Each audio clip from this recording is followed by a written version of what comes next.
Assalamualaikum warahmatullahi wabarakatuh. Untuk kali ini saya akan membahas tentang gambar yang ada pada slide. Tentunya kalian semua juga tahu ini apa, yaitu banjir, di mana kata ini sudah tidak asing lagi, apalagi sekarang sudah musim hujan.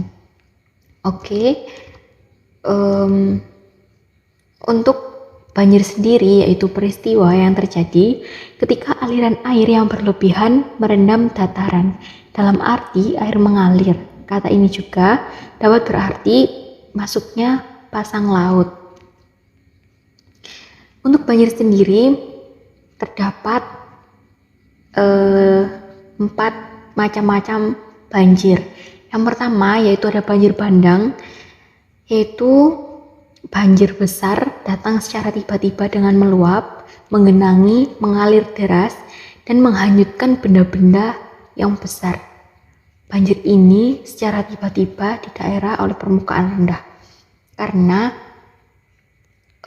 di permukaan rendah, air langsung mengalir dari permukaan yang tinggi. Apalagi jika keadaan tanah dengan kurangnya akar-akar tumbuhan yang tidak dapat mengikat tanah, akhirnya terbawa oleh derasnya air.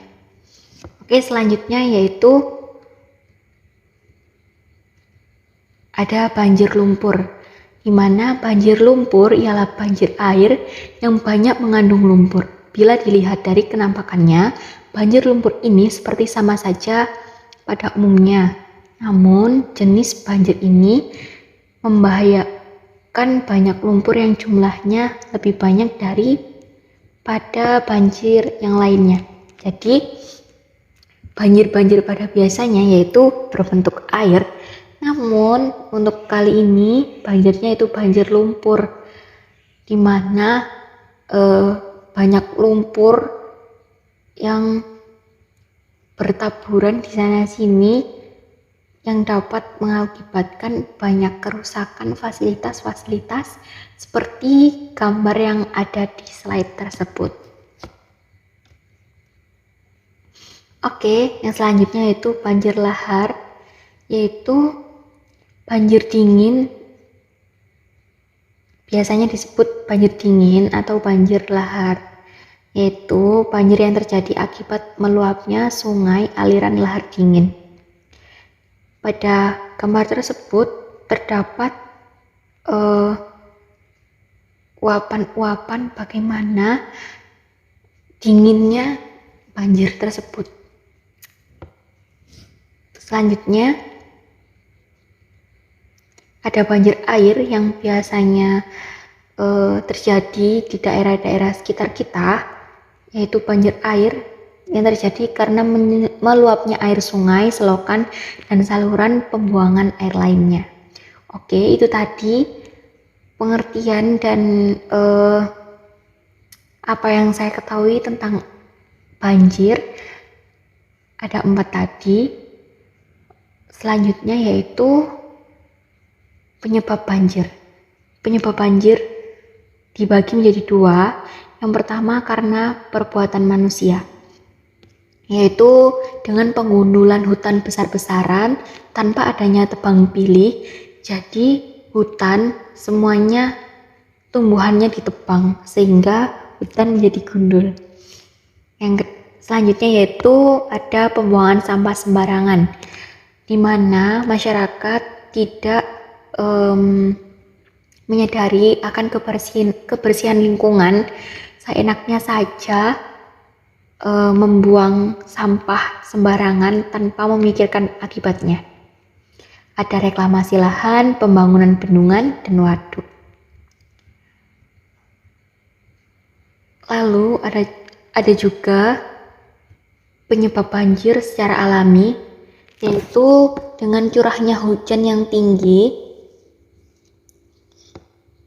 Jika waduk atau bendungan sudah tidak kuat menampung tingginya atau derasnya air yang turun, sehingga dapat mengakibatkan banjir. Ada juga berakibat dari tsunami,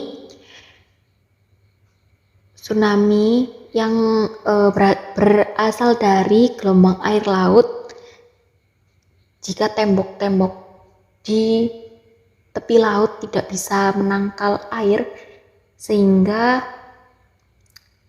airnya bisa menyebar pada masyarakat, terjadilah banjir. Angin ribut disertai hujan deras tidak mampunya menyerap air yang banyak disebabkan di mana keadaan akar tidak bisa mengikat tanah sehingga akar tersebut tidak bisa menyerap air yang berada dalam atas tanah sehingga terjadinya banjir. Yang terakhir yaitu bendungannya jebol. Akibat dari banjir tidak hanya negatifnya saja nih teman-teman. Sekarang kita bahas tentang akibat dari banjir yang negatif ya.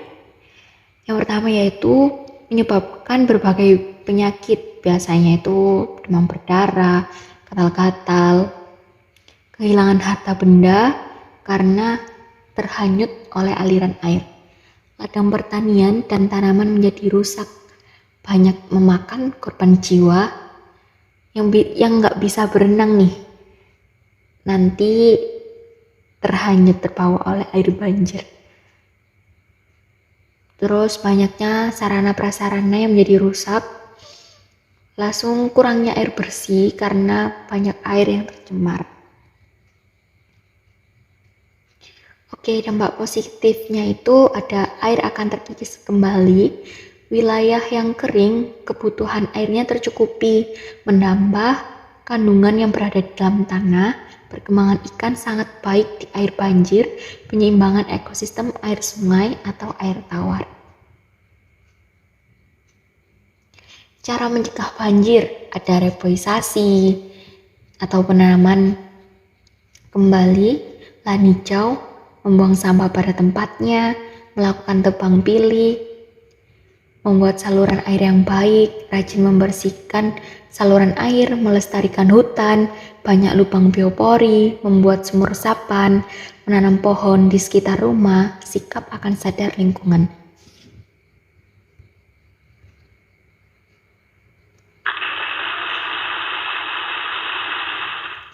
Oke, sekian dari saya, kurang lebihnya mohon maaf, karena kesempurnaan hanyalah milik Allah Subhanahu wa Ta'ala. Sekian dari saya, wassalamualaikum warahmatullahi wabarakatuh.